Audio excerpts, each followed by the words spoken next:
8월 6일 수요일, 오늘 10% 이상 급등한 종목과 그 이유에 대해서 알아보겠습니다. 오늘 장은 오후 4시 키움증권 기준으로 코스피 지수는 어제와 동일한 3198.14포인트로 마감했습니다. 외국인과 기관은 매도로 임한 가운데 개인은 매수로 대응했네요. 오늘 코스피 거래 대금은 10조 원입니다. 한편 코스닥 지수는 0.61% 상승한 803.49포인트로 마감했습니다. 외국인과 기관은 매수로 임한 가운데 개인은 매도로 대응했네요.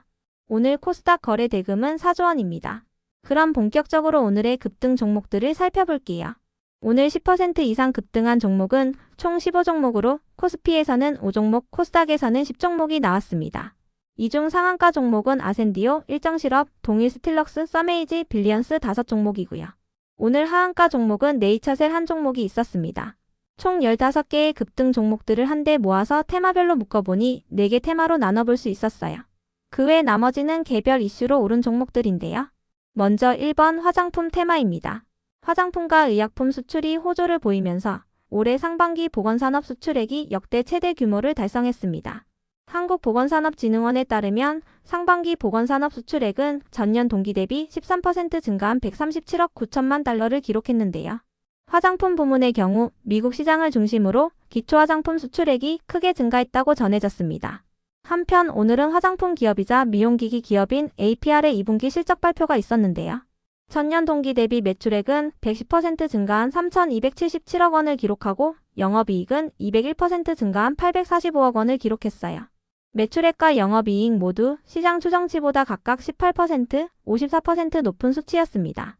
그 밖에도 정부가 중국 단체 관광객을 대상으로 한시적 무비자 입국을 시행한다는 소식도 동반되면서 화장품을 비롯한 중국 소비 기업들이 상승세로 마감해 주었네요.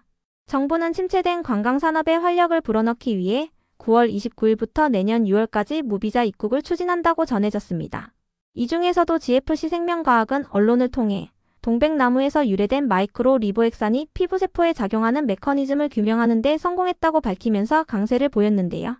해당 연구에 대한 논문은 최근 국제학술지에 게재됐다고 밝혔습니다. 다음은 이번 엔터 테마입니다. 중국 단체 관광객의 무비자 입국 시행 소식은 엔터 기업들에게도 호재로 작용되고 있는데요. 한중 간의 교류가 확대될 경우 중국에서 국내 아티스트들의 앨범 판매량이 늘어나고 공연과 팬사인회 등이 활성화되는 등 엔터 기업들이 수혜를 입을 것이라는 기대감이 나오고 있습니다.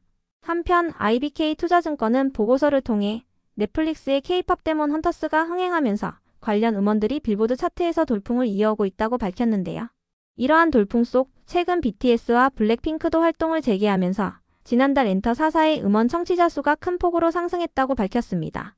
그 밖에도 오늘 SM의 2분기 실적 발표가 있었는데요. 전년 동기 대비 매출액은 19% 증가한 3,029억 원을 기록하고 영업이익은 92% 증가한 476억 원을 기록했어요.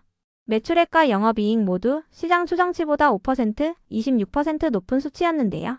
이 같은 소식들 속에서 엔터 기업들이 강세로 마감해 주었네요. 참고로 오늘 8%의 상승세로 마감한 디어유의 경우 어제 장마감 후에 실적을 발표했는데요. DS투자증권은 디어유의 실적이 기대에 미치지 못했지만 하반기부터 실적이 개선될 것으로 전망하면서 목표 주가를 기존 55,000원에서 62,000원으로 상향했습니다. 디어유의 오늘 정규장 종가는 51,500원입니다. 한편 빌리언스는 감자로 인해 7월 중순부터 거래가 정지됐던 종목인데요. 오늘부터 거래가 재개되면서 거래 재개 첫날 상한가로 마감해 주었네요. 다음은 3번 여행 테마입니다. 중국 단체 관광객의 무비자 입국 시행 소식은 여행업계에도 호재로 작용되고 있는데요. 이 중에서도 GSPNL은 어제 장마감 후 2분기 실적 발표가 있었습니다.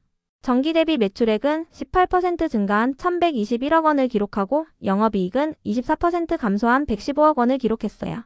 이번 영업이익은 감소세를 보였지만 IBK투자증권은 하반기부터 GSPNL의 실적 모멘텀이 더욱 강화될 것이라고 전망했는데요. 웨스틴 서울 파르나스 호텔의 리뉴얼이 마무리되면서 9월부터 영업이 재개될 예정이며 한국을 방문하는 외국인이 증가하면서 명동과 용산, 그리고 동대문 지역의 나인트리 호텔 영업 실적도 개선될 가능성이 높다고 밝혔습니다. 다만 목표 주가는 제시하지 않았으니 참고해주세요. 다음은 4번 2차전지 테마입니다.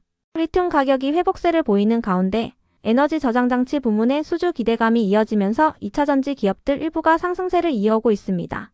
특히 미국이 중국산 에너지 저장장치용 배터리에 대한 관세 장벽을 높이면서 중국 기업들의 입지가 좁아지고 있다고 전해졌는데요.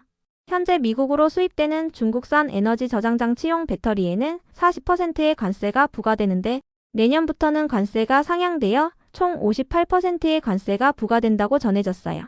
에너지 저장 장치란 태양광이나 풍력 에너지처럼 날씨에 따라 전기 생산량이 들쭉날쭉해지는 설비에 필요한 장치입니다.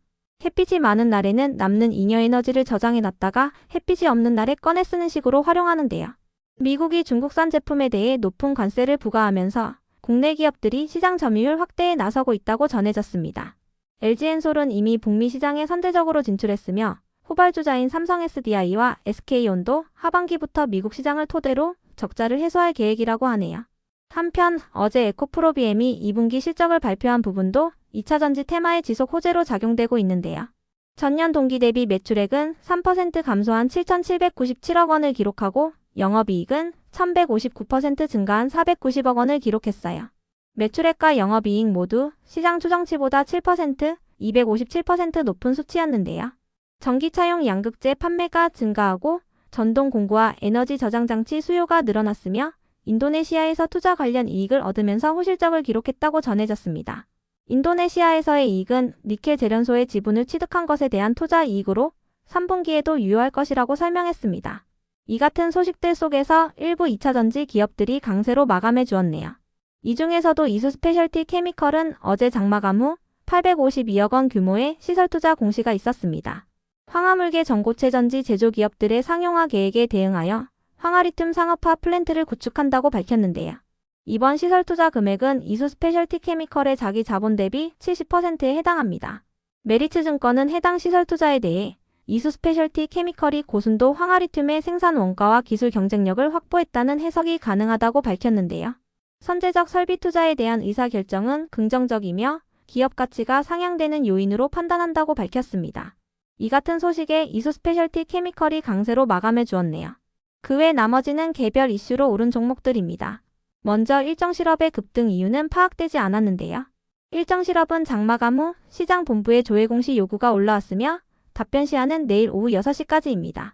이어서 동일 스틸럭스가 상한가로 마감했습니다. 최근 화인베스틸이 2분기 호실적을 발표한 가운데 화인베스틸의 지분을 보유 중인 동일 스틸럭스가 동반 강세를 보인 바 있는데요. 어제 장마감 후에 전해진 기사에 따르면 최근 조선 기업들이 한미 간의 조선 협력 프로젝트인 마스가 프로젝트를 위한 협의체를 구성한다고 전해진 가운데 화인베스틸이 국내 조선 3사에 조선용 형광을 공급 중이라는 사실이 부각되면서 수혜 기대감을 입고 있다고 전해졌어요. 이 같은 소식에 화인베스틸과 동일 스틸럭스가 동반 상승세를 보인 것으로 파악됩니다. 그 밖에도 동일 스틸럭스는 주주 배정 유상증자 청약률이 99%를 달성했다고 공시했으니 참고해주세요. 다음으로 썸에이지가 3일 연속 상한가로 마감했습니다. 썸에이지는 최근 임시주주총회를 개최하고 블록체인 기반의 암호화자산 매매 및 토큰 증권 관련 사업 등을 신사업으로 추가한다고 밝힌 바 있는데요. 이 같은 소식에 썸에이지가 신사업 기대감을 입으며 강세를 이어오고 있는 것으로 파악됩니다. 여러 가지 신사업 중에서도 특히 코인 사업에 진출한다는 부분이 부각되고 있습니다. 이어서 PS일렉트로닉스는 신한투자증권의 리포트가 붙어주며 강세를 보였습니다. 신한투자증권은 PS일렉트로닉스에 대해 북미 전기차 미주 모델 전체에 대한 수주가 올해 초에 확정되었으며 차량용 무선 충전기 매출 확대도 주목된다고 밝혔는데요. 올해 영진하이텍을 인수합병하면서 자동화 장비와 로보틱스 매출 확대도 기대되며 반도체 장비 및 휴대폰 부품 사양 장비 수주도 확대될 것으로 전망했습니다. 이러한 분석을 토대로 PS일렉트로닉스의 주가는 부담없는 레벨이라고 밝혔는데요. 다만 투자 의견이나 목표 주가는 제시하지 않았으니 참고해주세요. 다음으로 캠퍼스에는 최근 특별한 악재 없이 이틀 연속 하한가에 들어가는 등 급락세를 이어오던 종목인데요. 이로 인해 시장본부의 조회 공시 요구가 올라왔던 가운데 최근 최대 주주인 DB투자조합의 특별관계자인 나노캠텍의 지분 양도 계약이 체결되었다고 답변했습니다. 이 같은 소식 속 캠퍼스N이 지분 매각 기대감을 입으며 강세를 보였다고 전해졌어요. 그 밖에도 이번 달에 열리는 임시국회에서 토큰증권 법제화가 본격화될 예정이라고 전해진 가운데 캠퍼스N이 토큰증권 신사업 기대감을 입고 있다는 분석이 있었으니 참고해주세요. 캠퍼스N은 최근 탄소 배출권을 기초자산으로 한 토큰증권 상품 개발을 마쳤다고 알려졌습니다. 다음으로 아바코는 장마감 직전 2분기 실적을 발표하며 강세로 마감했습니다. 전년 동기 대비 매출액은 174% 증가한 1,591억 원을 기록하고 영업이익은 661% 증가한 201억 원을 기록했습니다. 끝으로 오늘은 하한가를 간 종목도 한 개가 있었는데요. 네이처셀은 조인트스템이 식약처에서 승인 거절을 받았다고 공시하면서 하한가로 마감했습니다. 조인트스템은 무릎 퇴행성 관절염 치료제로 임상적 유의성 부족으로 인해 승인이 거절됐다고 밝혔는데요. 식약처는 2018년과 2023년에도 같은 이유로 조인트스템의 허가를 거절한 바 있으며 이번 결과로 인해 조인트스템의 개발사인 알바이오와의 파트너십도 재검토될 전망이라고 전해졌습니다. 이와 관련하여 네이처셀은 미국에서 조인트스템의 빠른 승인을 위해 FDA와의 회의 준비를 신속하게 준비하여 올해 안에 회의를 진행할 계획이라고 밝혔습니다. 그럼 오늘의 거래량과 거래대금 상위 종목들을 시장별로 살펴보고 마칠게요. 대체거래소 도입으로 인해 3시 30분까지의 데이터와 다소 차이가 있을 수 있습니다. 먼저 코스피 시장에서 거래량 상위를 기록한 종목을 살펴보겠습니다. 1위가 에이프로젠, 2위는 한국전력, 3위는 코어롱 모빌리티그룹, 4위는 HJ중공업, 5위는 광명전기, 6위는 삼성전자, 7위는 두산에너빌리티, 8위는 동양철관, 9위는 한국화장품, 10위는 대한조선입니다.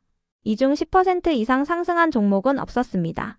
한편 코스닥 시장에서 거래량 상위를 기록한 종목은 1위가 캠퍼스N, 2위는 펜스타 엔터프라이즈, 3위는 PS일렉트로닉스, 4위는 이스트아시아홀딩스, 5위는 써메이지, 6위는 노랑풍선, 7위는 IA, 8위는 글로벌 텍스프리, 9위는 세린비엔지, 10위는 프로티나입니다. 이 중 10% 이상 상승한 종목은 캠퍼스N, PS일렉트로닉스, 써메이지, 노랑풍선입니다. 캠퍼스N은 지분 매각 소식이 지속 호재로 작용되고 있으며 PS일렉트로닉스는 증권사의 리포트가 붙어주었습니다. 써메이지는 신사업 추진 소식이 지속 호재로 작용되고 있으며 노랑풍선은 여행 관련주입니다. 다음으로 코스피 시장에서 거래대금 상위를 기록한 종목을 살펴보겠습니다. 1위가 삼성전자, 2위는 APR, 3위는 두산에너빌리티, 4위는 한국전력, 5위는 대한조선, 6위는 하이닉스, 7위는 하나오션, 8위는 삼성 SDI, 9위는 현대로템, 10위는 카카오입니다. 이 중 10% 이상 상승한 종목은 APR입니다. 화장품 및 미용기기 기업이자 호실적 발표가 있었습니다. 한편 코스닥 시장에서 거래대금 상위를 기록한 종목은 1위가 에코프로비엠, 2위는 실리콘투, 3위는 리가캠바이오, 4위는 프로티나, 5위는 알테오젠, 6위는 PS일렉트로닉스, 7위는 에코프로, 8위는 태움, 9위는 SM, 10위는 펩트론입니다. 이 중 10% 이상 상승한 종목은 증권사의 리포트가 붙어주었던 PS일렉트로닉스입니다.